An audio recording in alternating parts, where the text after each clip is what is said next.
episode of life during a pandemic. And in this episode, we are going to the United States of America to talk to a few of our friends over there to share with us their experience during this pandemic. Hello, friends. You are welcome. Hello. Thank you. Hi. Hi. Yeah, could you briefly introduce yourself to our audience? Okay, I'll go first. Okay. I'm Father Daniel Abaji Ejei, a student of Duquesne University, currently doing my PhD in my second year. And I'm a Ghanaian, full Ghanaian, Okay. a priest. Okay. All right. Next person.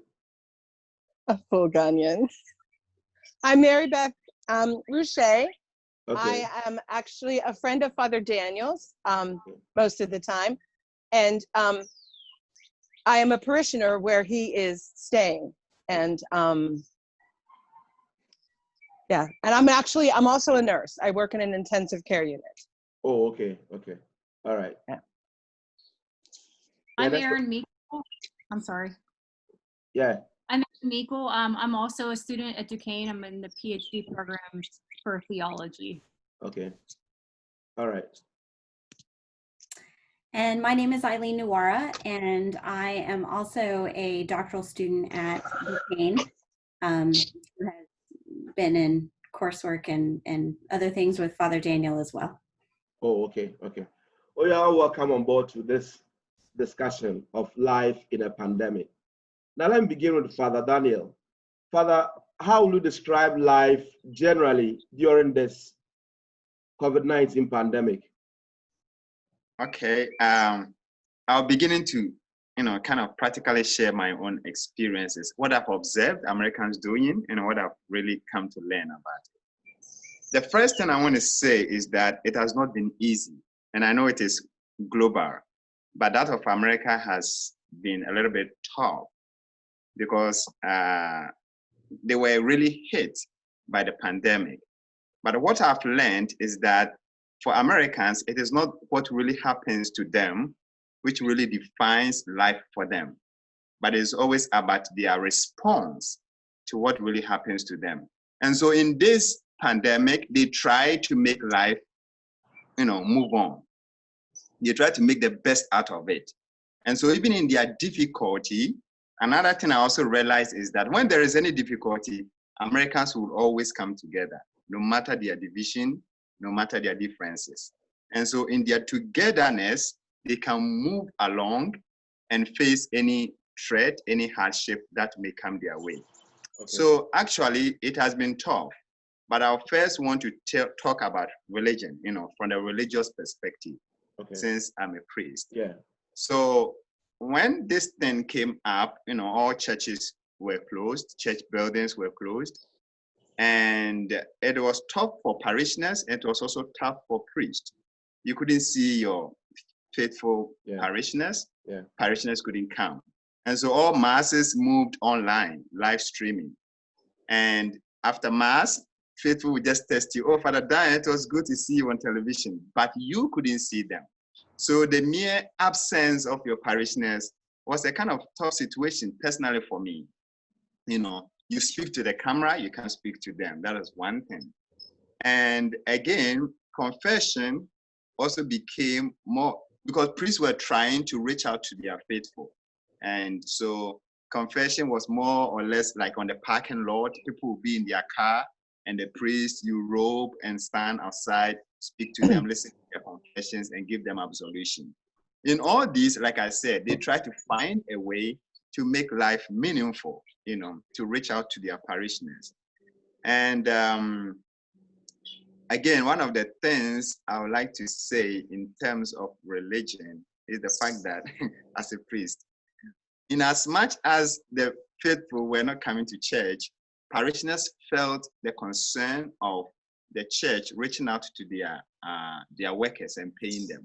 And so they'll still bring their collection, they will still bring their offering.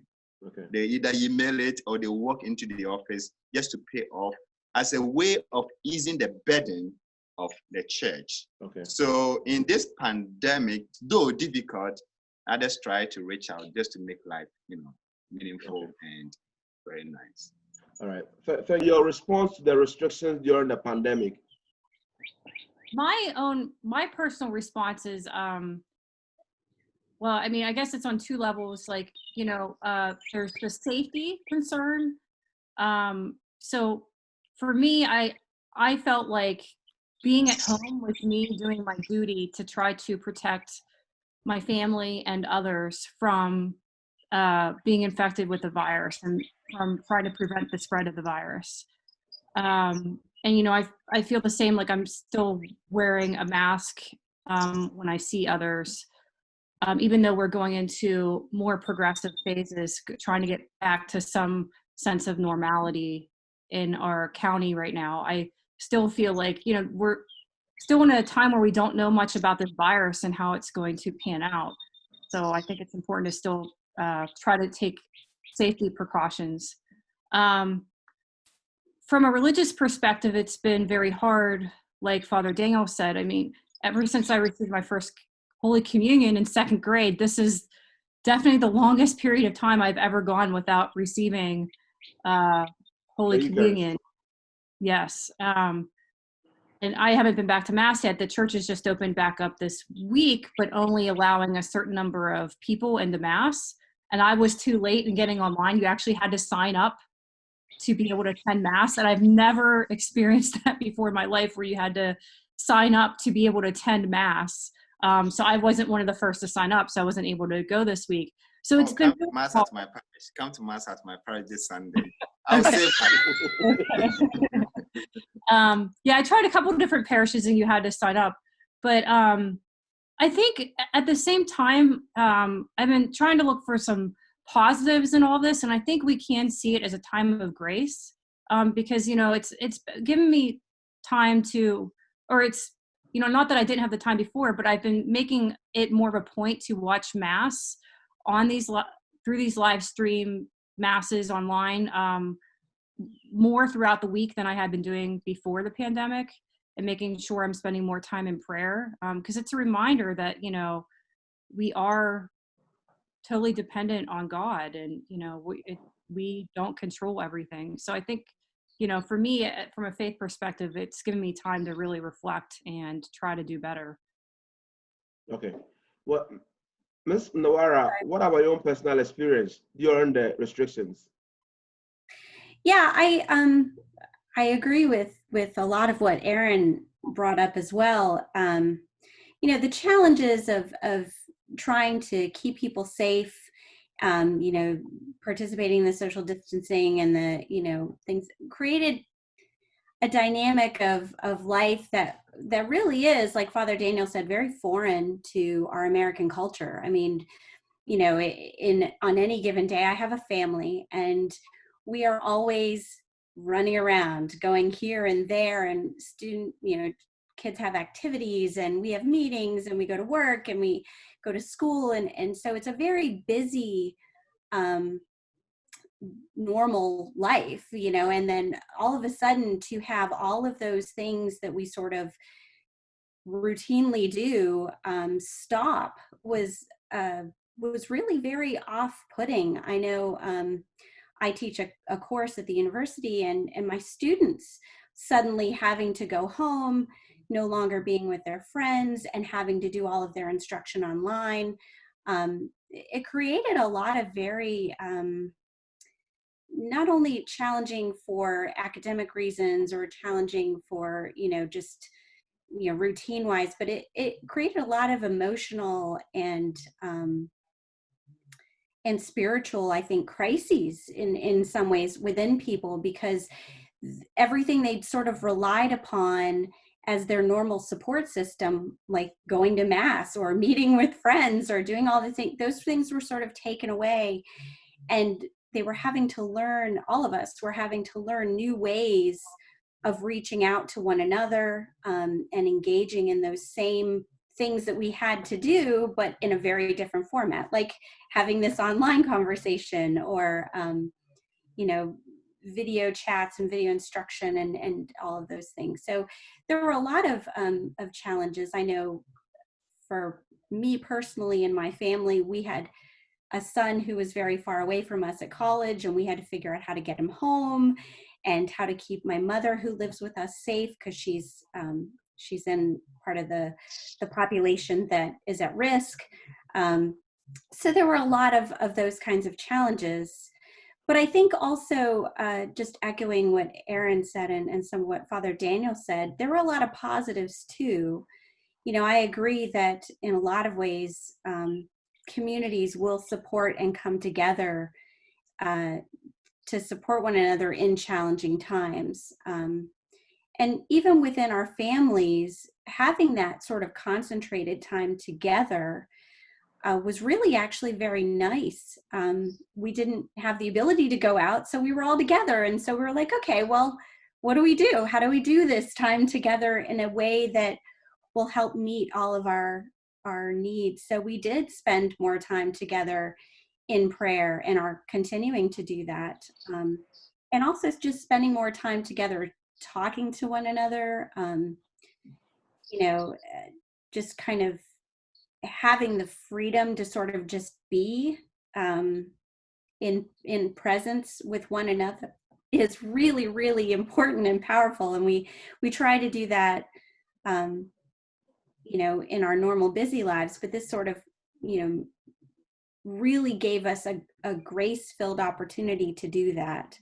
And you know, reevaluating our priorities. What are things, you know, going to look like moving forward? We don't know, but what is really important? You have a chance to sort of sit and figure that out when you aren't constantly distracted by where you have to go and what you have to do.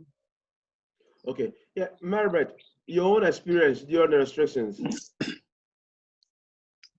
Well, I kind of had a very different experience because as a nurse, I still had to continue to go to work.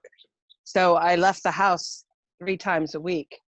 And then at first it kind of made me a little bit nervous. I was, you know, not sure what to expect, because at the beginning of our restrictions was also the same week that my mother died. So we had to bury her and have a very limited funeral, limited viewing. And during all of that, you know, I was getting all these messages from work about what I needed to do when I went back to work. So it was very stressful, but I found that, you know, like you were saying, Aaron, and you, Eileen, you know, and Father Daniel has really taught me that there is a blessing in every struggle, right? I mean, every hardship, everything we go through, we learn something either about ourselves or other people or just about the grace of God. And that is what I learned in the first couple of weeks of this pandemic. I went to work and it was a blessing to be able to be around other people, other adults, other people that are going through what you're going through. And, you know, when I would talk to my friends who had to work from home, you know, they would be like, oh my gosh, I'm going to kill my kids if I don't get out of this house. And, you know, I guess I was able to continue to have a work-life balance to some extent. So in that regard, it was pretty normal. It's very difficult for me to have to go through the death of my mother and not have any physical contact. Father, I don't know if you realize this, but Americans are very affectionate. We like to hug, we like to touch. And it was really, really hard for me to experience the loss of my mother without that physical contact. And even just being able to gather with my friends, you know, after she died, to mourn with them and to let them be able to celebrate her death was very, very difficult for me. But that's exactly the way she wanted it, though. I know this. So I've come to terms with that, and I've come to realize that, you know, the important thing is that we were able to give her a funeral, and I was able to send her off, and I was able to be in a church. That was a blessing. And that was the thing that I missed the most. Oftentimes when I'm done with work, I will come home, and on my way home, I stop at church. And that's just a way for me to pray for my patients, pray for all of the doctors and nurses that I work with, and just a way for me to get refocused and change my role, basically. I go from being a nurse to being a mother and a wife. And it's hard sometimes to do that, you know, when you're running. You know, it's good to slow down. And, you know, like what you were saying, Aaron, how, and Eileen, when you were saying how you got to have so much good quality time with your family, you know, that was another thing that that I really, really treasured. My daughter's 12. She loves to cook. She's been cooking for me every day during this pandemic, and it's wonderful. And she said to me yesterday, she goes, "Oh, this has been so great. We don't have to worry about doing anything. We can just be here together." So, you know, she appreciates it too. But it was a struggle. But I was also, you know, now that things are starting to open up and traffic's getting worse on the roads and lines are getting longer in different places, you think to yourself, it wasn't quite so bad. I miss the personal physical contact with people. But other than that, it's really been a blessing. Okay. All right. Now, Aaron, I'm coming back to you. The wearing of the face masks, the use of the hand sanitizer, and the washing of hands under soap. How have you been practicing it, and how, you know, important it is in keeping safe during this period? Well, for one thing with hand sanitizer has actually been very difficult to acquire because it's in such demand right now. So I haven't been using hand sanitizer quite as much because I don't have a lot of it. So I've been trying to limit my use of hand sanitizer to when I actually have to go somewhere. But other than that, I've been washing my hands, you know, and following the recommendations where you know, try to wash your hands for at least 20 seconds, which, you know, I still think they're learning about the virus, but then now we're hearing things that it doesn't last on surfaces as long, but you know, just don't follow the recommendations to be as safe as possible. The face masks, like Eileen said, I also have a family member who is in an at-risk group. My husband is actually a physician, so he has been wearing one of the N95 masks at work because he's at risk. So we recognize, you know, in our family, it's very important for us to wear the mask because if I'm exposed to the virus and become infected, even if I'm asymptomatic, I could give it to him and he could have much more severe symptoms, you know, or might be more likely to have severe symptoms than someone who's not at risk. So again, I feel like it's my responsibility to try to do as much as I can to protect myself in order to protect my family. But, you know, we've been hearing all along that the masks don't necessarily protect ourselves so much, but it's protecting others because you could be asymptomatic and, you know, you're trying to prevent the virus from spreading to someone else. Okay. So with the issue of sanitizer and face mask, personally, I feel it feels funny on my face when I put it on. But for the care of others, I try to do it anytime I'm going public, especially to the grocery shop. I try to put it on. But I had a funny incident with the sanitizer. When this whole issue started up, you know, people were struggling for sanitizer. So I was in this sacristy after mass, and a friend just walked in and saw sanitizer sitting on our table, and he grabs it. And I said, "No, that belongs to the sacristy. It's for the priest to use." I said, "No, I also need it." He took the sanitizer away.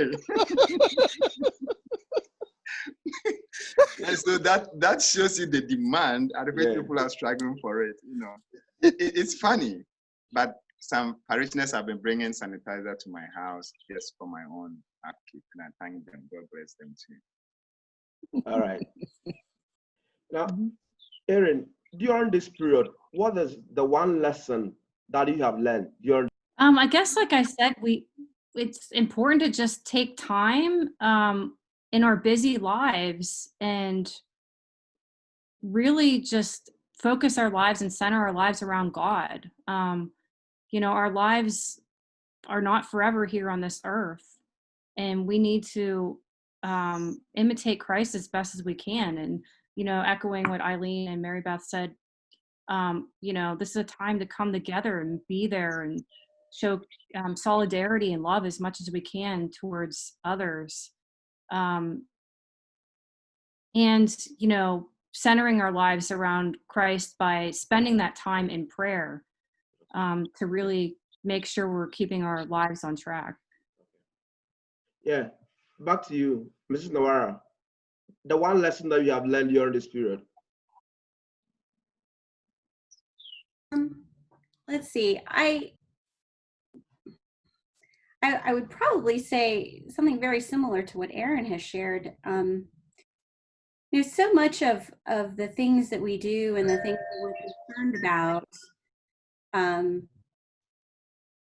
it ultimately don't end up being all that important. And so I think it's anytime you're dealing with a crisis or a challenge or whatever, it's a reminder of the way in which, our lives are precious, and they're fragile, and at the same time that we're called to a life of dynamic relationship with God and with those around us. And that relationship, like Aaron said, really does have to be based on, that prayer and continually reaching out to the one who sustains everything, and then sharing that with others. As Mary was saying, the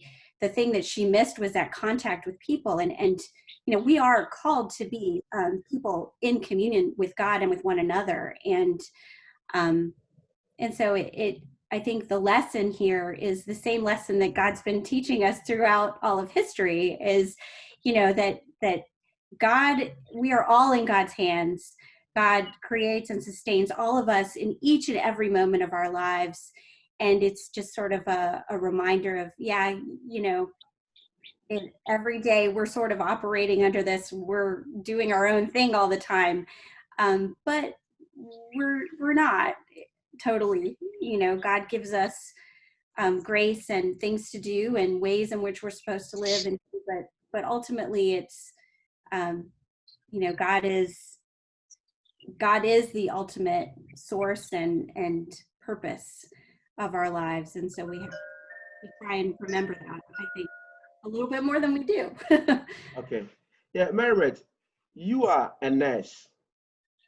One issue that has cropped up with this coronavirus pandemic is the issue of stigmatization. Those who have recovered and how we are receiving them back into the society. How is it like in America for you? Well, I've not really experienced any of that. I think that, we have very strict privacy laws here. And I mean, unless somebody would go outside and say, oh, hey, I just got out of the hospital, I just recovered from COVID, I think a lot of that would be kept private. I mean, I know there's a lot of things on Facebook. They'll show a 100-year-old guy from Italy that survived the coronavirus. And, but I think this just creates such a level of panic in some people that I think that people are probably more inclined to keep it personal, more inclined to keep it private. Then of course I have other people saying to me, oh, I was sick back in November. I was so sick. I think I had the coronavirus. Well, no, I don't think you did. But I think that I guess what I'm trying to say is there's sort of a wide range of people that, just wanted to keep it to themselves. And I think that that's another important part. And like what Aaron was saying, how much we're learning about this virus, and how and the different effects and how long it lives on surfaces and things like that. We don't know anything about recurrences yet, do we? I mean, I've not heard of anybody having a recurrence of this. So that's something else that's, in a radar that we need to learn about is what happens when it recurs and when you get it again. Or do you develop enough immunity to it when you get it the first time? I mean, there's antibody tests out there, but we don't know how much antibody is enough. We don't know how much is going to keep you from having it again, and that's all tied together. So it's very hard. But as far as stigmatization goes, I think I would say here it's fairly mild. Okay. All right. So So Daniel, I am coming to you for the last question in this discussion. Going forward, what are some of the changes you expect to see in our normal, everyday human relationship? As far as this. Okay. That's a tough question because I mean, you're talking about the future. Yeah. So it will just be a projection. Yeah. But what I have come to realize is the fact that I expect to see people appreciating one another very much, because in this pandemic, we have missed human contact, okay? And so I expect that a lot of people will learn to see that, yes, having one-on-one interaction, face-to-face interaction is more valuable than always taking, on social internet and on our phones, trying to communicate with people, because people yearn for that.